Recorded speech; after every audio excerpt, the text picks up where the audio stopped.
captain speaking. We'll be landing in 10 minutes.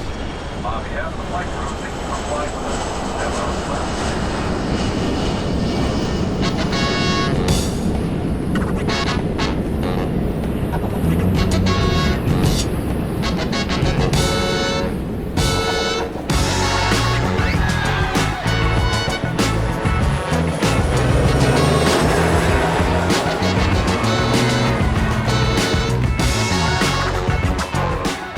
What's up, dude? Back in California?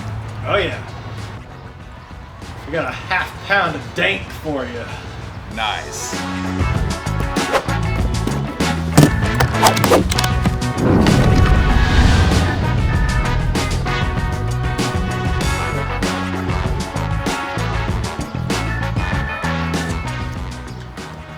Idaho? I thought you went to California. Wah, wah.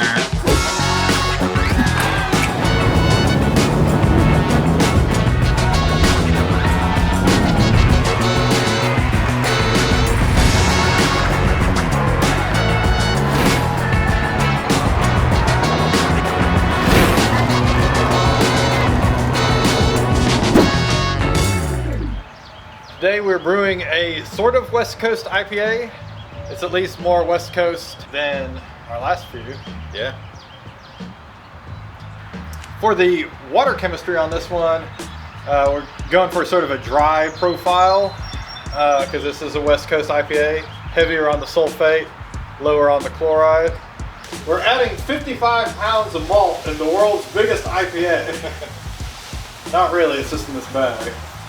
Our grain bill is pretty simple, just 16.5 pounds of Pale Ale Malt, half pound of Carapils, and instead of using any caramel malt, we used Victory. we used Victory Malt just to kind of give a little color and sort of give a little bit more biscuit taste, not necessarily that caramel taste. I thought it was at the end. The trick with brewing is struggling against our gross incompetence and clumsiness as individuals. A West Coast IPA is probably the style that made me fall in love with craft beer. It's like Sierra Nevada Pale Ale and Stone IPA were always my go-tos back then.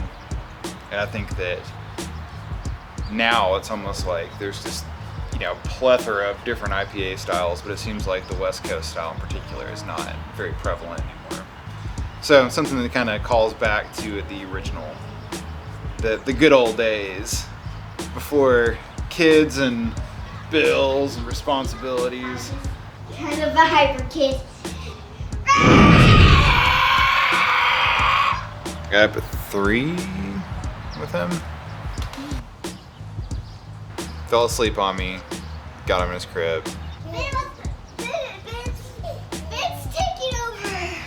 Woke up like 10 minutes after I put him down. Please, I want to be like that. Are you going against your bro or for your bro? So we slept on the couch from 4 to 8 today.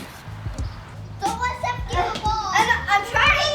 Before I get where it's supposed to not let the baby give a soccer ball. That's a mean game. That's just mean. Yeah. I feel like Pepper, man. Dead inside. Did you set a timer for this mash? No. Did you? Nope. How long have we blabbered on for? Does it say?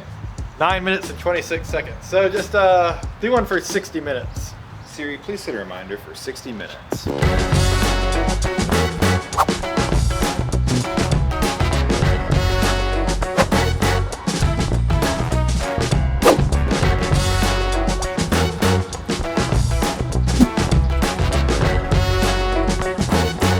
Welcome to the really cheap gravity-fed sparge technique. All you need is a cooler, a garbage can that just so happens to be the right height.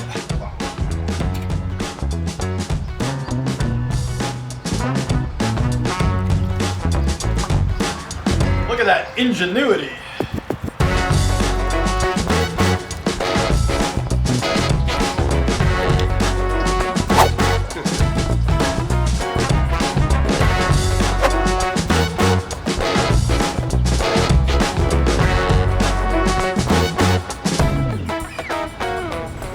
being a little low on our gravity reading, we have some corn sugar waiting in the wings to go bump it up and nicely dry it out a little bit more.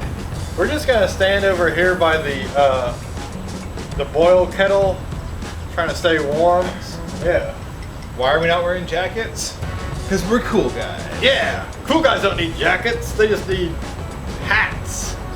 Pretty simple hop bill, some Warrior to bitter. This is actually the first time we've actually used a bittering hop in our IPA at like 60 minutes.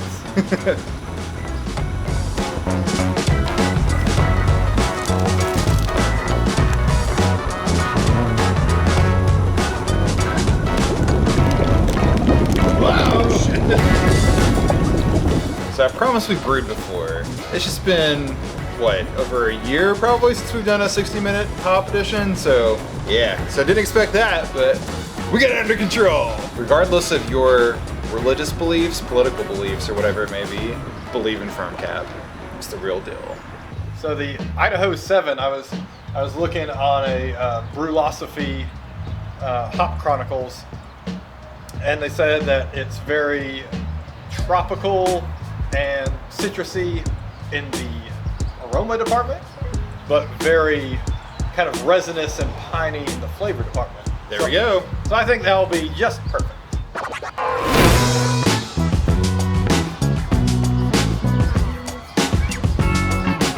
With this one, we came up with just a West Coast IPA. We had the 8 ounces of Idaho 7. Try to make a West Coast recipe. But when we got to the beer store, we were looking at the yeast, and we went with the Imperial Barbarian Yeast because why not? So this won't be as clean and dry as maybe a regular West Coast IPA, but it should be interesting. This is our tough guy brew. We've got Warrior hops, we've got Barbarian yeast, and then finally, and not in that order, Victory Malt. Tough guy.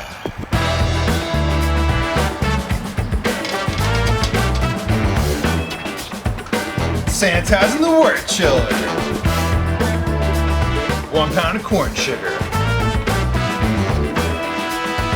I guess for this one, I'm sort of going back to my idealized versions of reading about Hetty Topper and Pliny the Elder online. And I just imagine in a way that these beers can never live up to.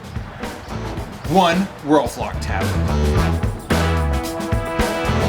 Just like this citrus, pine, danky weed aroma, and like a clean malt flavor.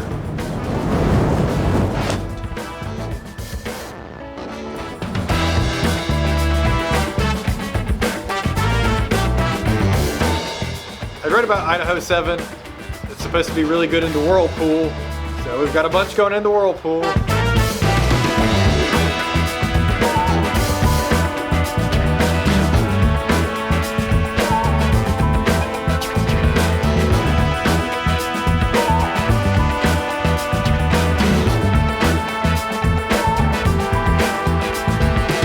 So this is gonna still be like a Best Coast, but hopefully more West Coast. And I know we're using the Conan strain yeast, so it might not be crystal clear. So if it's at least kind of clear and dry and a lot of pine and citrus, I think it's gonna be good regardless. But if this turns out like another juice bomb by accident, I'm gonna be really angry.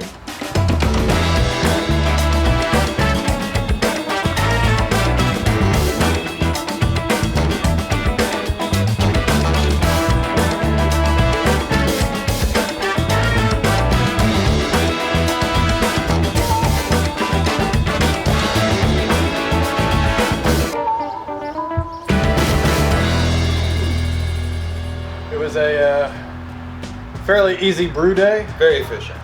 Once again, actually setting up the equipment and the water beforehand was a good thing.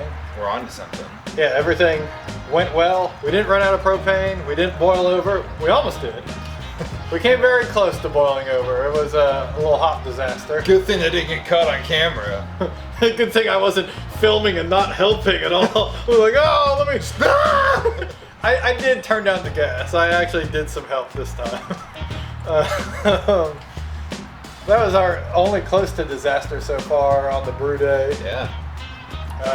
We're almost down to temperature, so chilling went well. So, to complete our ultimate tough guy beer, we've got our Barbarian Yeast. We're gonna pitch this bad boy at 69. 65! 65.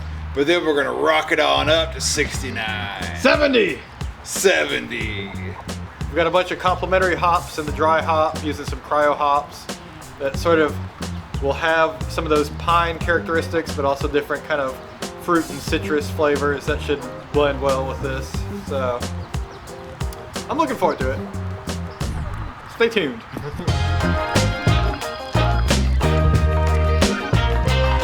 If you put your arm close to the camera, it looks really big. Oh. But you gotta put the rest of your body farther away. You gotta be like, okay. Got long arms. you got the elbow close. Oh. So it looks like that. Yeah, there you go. Yeah.